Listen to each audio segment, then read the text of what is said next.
what do you have to do if you're going to auction off a house like this? So the first thing I did is I called my auctioneer. I said, Mr. Gene, I need to talk to you. He said, okay, I'll meet you at the property. So he drove down, met me at the property. He looks at the property. He said, I can sell it. That means absolutely nothing. Anybody can sell it. It might bring $8. I don't know. But anyway, he can sell it. We talked about it.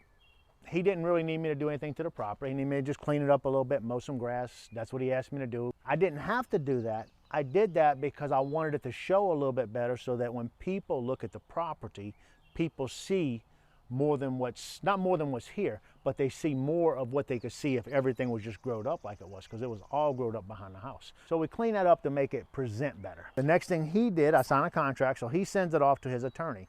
His attorney's gonna come in and they're gonna mark all the corners. They'll do a survey on it real quick. We'll get it surveyed. They'll mark the corners.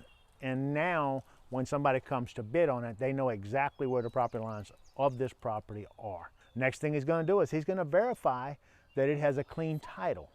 So he's gonna do a title search on it and find out, do I have any liens against the property? Do I owe any money? If I owe money, he's gotta find out how much money I owe on the property. That way, he knows how much the payoff is at the auction, because if it brings less than the payoff, he can't sell the property. Next thing, because this is a double wide trailer here, he needs to know, is that trailer been detitled?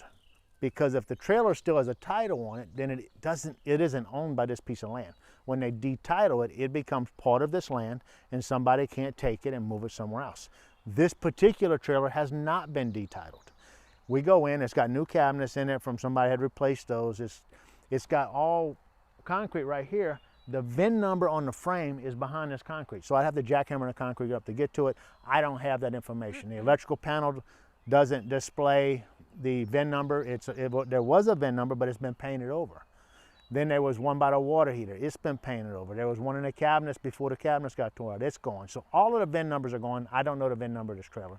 So what do we do now? We do not have a VIN number. How can we get this trailer where somebody can't buy the land and say, well, I actually own a trailer, I'm going to take it off of the trailer?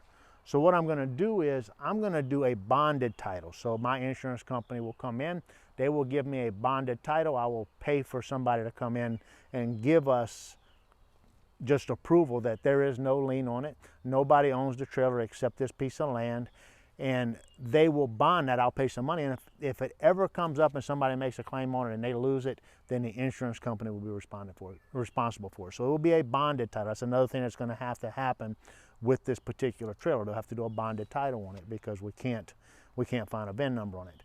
So once that's done, we know we got clear title. We know we don't have any loans on it. We know that exactly where the boundaries of the property is. We know that there's nothing majorly wrong with it. If there is, it's not a big deal either. You just got to disclose that. So we're not selling somebody a piece of junk. We understand all of that stuff. Then the auctioneers will come in on one Saturday. They will do the whole auction. Now we can do a buyer's premium. So a buyer's premium means I'm not paying the auctioneer to sell this property. A buyer's premium means if the people give $100,000 for it and there's an 8% buyer's premium, they got to pay $108,000 and the auctioneer keeps the buyer's premium.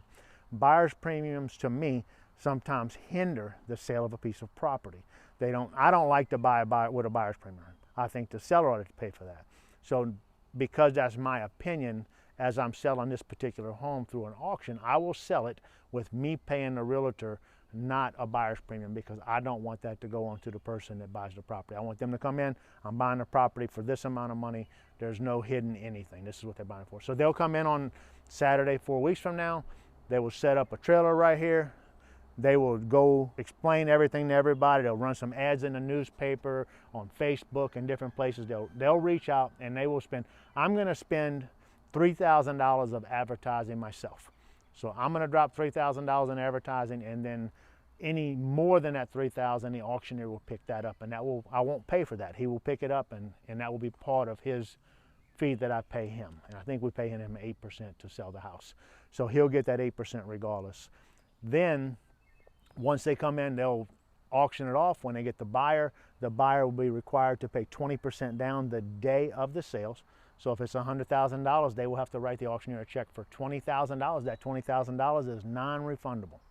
Once that money goes into that guy's account, it's there.